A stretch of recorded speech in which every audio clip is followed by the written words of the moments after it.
ইসিবির ল্যাবে ত্রুটিপূর্ণ বোলিং অ্যাকশনের পরীক্ষায় উতরাতে না পারায় ইংল্যান্ডের সব ঘরোয়া ক্রিকেটে সাকিব আল হাসানকে নিষিদ্ধ করায় অন্য প্রতিযোগিতায় সাকিবের বোলিং নিয়ে সৃষ্টি হয় ঘোলাটে এক পরিস্থিতি।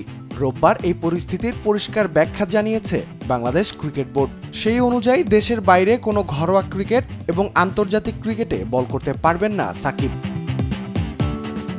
বিসিবির বিবৃতিতে বলা হয়েছে, আইসিসি অবৈধ বোলিং অ্যাকশনের নীতিমালা 11 অনুচ্ছেদের 3 নম্বর ধারা অনুযায়ী যখন কোনো ক্রিকেট বোর্ড কোনো বোলারকে নিষিদ্ধ করে তখন সেই শাস্তি স্বয়ংক্রিয়ভাবে আন্তর্জাতিক ক্রিকেট ও অন্যান্য সব দেশের ঘরোয়া প্রতিযোগিতায় কার্যকর হয়ে যায়। তাই ইংল্যান্ডের পাশাপাশি বিশ্বের অন্য সব ঘরোয়া প্রতিযোগিতা এবং আন্তর্জাতিক ক্রিকেটেও আপাতত নিষিদ্ধ থাকবেন সাকিব আল হাসান।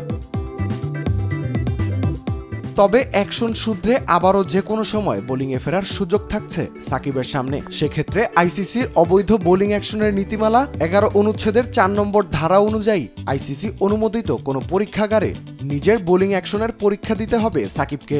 সেখানে উতরাতে পারলে মিলবে বোলিং করার অনুমতি। এর আগে পর্যন্ত ঘরোয়া এবং আন্তর্জাতিক যে কোনো প্রতিযোগিতায় শুধু ব্যাটার হিসেবে খেলতে পারবেন সাকিব আল হাসান। বর্তমানে শ্রীলঙ্কার টি10 লিগে গত 2 ম্যাচে ব্যাটার হিসেবেই খেলেছেন সাকিব। তবে আইসিসির নীতিমালা দেশের ঘরোয়া ক্রিকেটে বোলিং করে নিজের অ্যাকশন শুধরানোর সুযোগ পাবেন সাকিব। ফলে বিপিএলে সাকিবের বোলিং নিয়ে কোনো বাধা থাকছে না। চলতি বছরের সেপ্টেম্বরে ইংল্যান্ডে কাউন্টি ক্রিকেট খেলতে গিয়েছিলেন সাকিব। সেখানে সারের হয়ে সামারসেটের বিপক্ষে 2 ইনিংস মিলিয়ে দারুণ বোলিংয়ে 9 উইকেট নিয়েছিলেন এই বাঁহাতি স্পিনার। তবে অবাক করার বিষয় হলো, সেখানে 2 ইনিংস মিলিয়ে 63 ওভার বোলিং করলেও একবারও নো বল ডাকেননি আম্পায়াররা।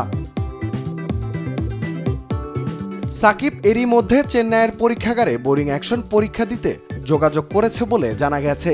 যদি ভারতের ভিসা পান তাহলে চলতি লঙ্কা টি10 সুপার লিগ শেষে পরীক্ষা দিতে চেন্নাই যাবেন তিনি। তার আগে ভারতের ভিসা নিতে তিনি শ্রীলঙ্কা থেকে যাবেন আরব আমিরাতে। যদি ভারতের ভিসা না পান তাহলে আবারও পরীক্ষা দিতে হবে ইংল্যান্ডেই। সাকিব বোলিং অ্যাকশন শুধরে কবে আবার আন্তর্জাতিক ক্রিকেটে বোলার হিসাবে মাঠে নামবেন সেটাই এখন দেখার পালা। রাফিউল ইসলাম রাতুল, স্পোর্টস ডেস্ক, দেশ টিভি।